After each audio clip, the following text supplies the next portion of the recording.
নমস্কার বন্ধুরা, সোমাদির রান্নাঘরে সবাইকে স্বাগত। আশা করছি আপনারা সবাই খুব ভালো আছেন। আজ আমি শেয়ার করতে চলেছি নিরামিষ একটি রেসিপি, ডাঁটা আলু বেগুন বড়ি দিয়ে সবজি বা তরকারি। এই সবজি একবার বানালে এক থালা ভাত কখন উঠে যাবে। আমি অত্যন্ত সহজ পদ্ধতিতে খুব সামান্য মশলা দিয়ে আপনাদের কাছে বানিয়ে শেয়ার করব। সম্পূর্ণ ভিডিওটি দেখার জন্য অনুরোধ রইল। আমার চ্যানেলে নতুন বন্ধুদের কাছে অনুরোধ আমার চ্যানেলটিকে সাবস্ক্রাইব করার জন্য, আর ফেসবুক বন্ধুদের কাছে অনুরোধ পেজটিকে ফলো করার জন্য। চলুন দেখে নেওয়া যাক রেসিপিটি। ডাঁটা আলু বেগুন বড়ি দিয়ে আমি একটা নিরামিষ সবজি বানাবো। তার জন্য নিয়ে নিয়েছি আলু, বড় বড় করে কেটে নিয়েছি, ডাঁটা বেগুন, এখানে নিয়েছি বিউলির ডালের বড়ি, আর নিয়েছি টমেটো। প্রথমেই আমি বিউলির ডালের বড়িগুলো শুকনো নেড়ে নেব কড়ার মধ্যে।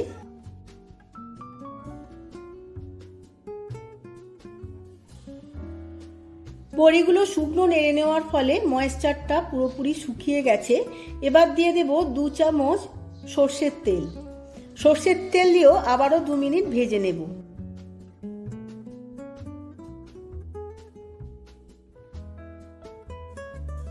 বড়িগুলো ভালোভাবে ভাজা হয়ে গেছে, এবার তুলে নেব। আবারও কড়ার মধ্যে 2 চামচ সর্ষের তেল দিয়ে নিয়েছি।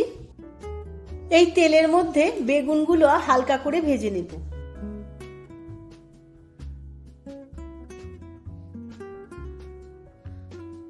বেগুনগুলো হালকা ভাজা হয়ে গেছে, এবার তুলে নেব।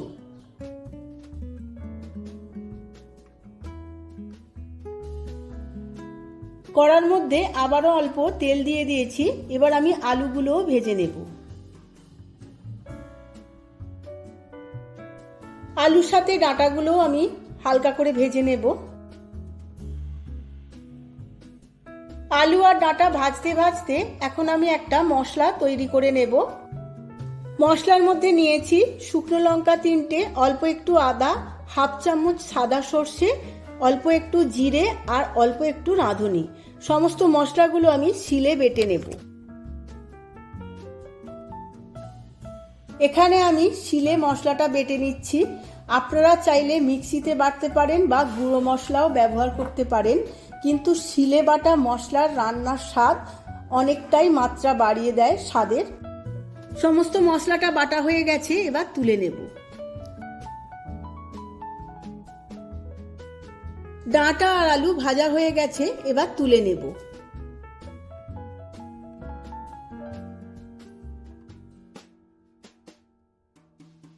ওই একই তেলে আমি কিছু ফোড়ন দিয়ে দেব। তার মধ্যে দিয়ে দেব 3টে শুকনো লঙ্কা, অল্প একটু 5 ফোড়ন, আর দিয়ে দেব অল্প একটু হিং। সমস্ত ফোড়নগুলো খুব ভালোভাবে ভেজে নিয়েছি। এবার এর মধ্যে দিয়ে দেব একটা কেটে রাখা টমেটো। টমেটো আমি ভালো করে ভেজে নেব। টমেটোটা ভাজা ভাজা হয়ে গেছে, এর মধ্যে দিয়ে দেব অল্প একটু নুন। এবার সমস্ত টমেটোগুলো খুব ভালোভাবে তেলের মধ্যে গলিয়ে নেব। এবার দিয়ে দেব আগে থাকতে শিলে বেটে রাখা মশলাটা। সেই মশলা দিয়ে টমেটোর সাথে খুব ভালোভাবে কষিয়ে নেব। সমস্ত মশলাটা টমেটোর সাথে 1 থেকে 1.5 মিনিট খুব ভালোভাবে কষিয়ে নিতে হবে।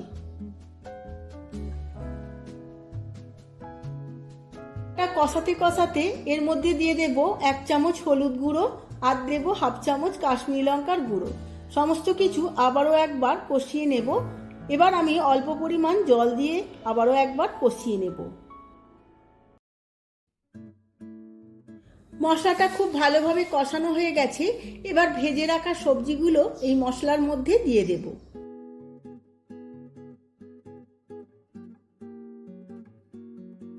সমস্ত সবজিগুলোর সাথে মশলাটা খুব ভালোভাবে মিশিয়ে নেব। এবার দিয়ে দেব পরিমাণ মতো জল।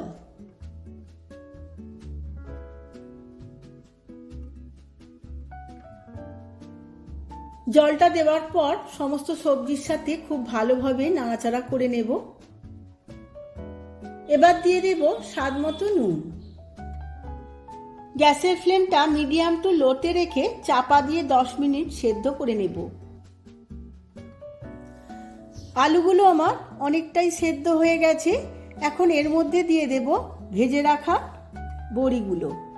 বড়িগুলো দিয়ে খুব ভালোভাবে মিশিয়ে নেব। এবার চাপা দিয়ে আরও 1.5 থেকে 2 মিনিট সেদ্ধ করে। তরকারিটা আমার একদম রেডি হয়ে গেছে। এবার আমি গ্যাসের ফ্লেমটা অফ করে দেব। কিছুক্ষণ পরে আমি সার্ভ করে নেব।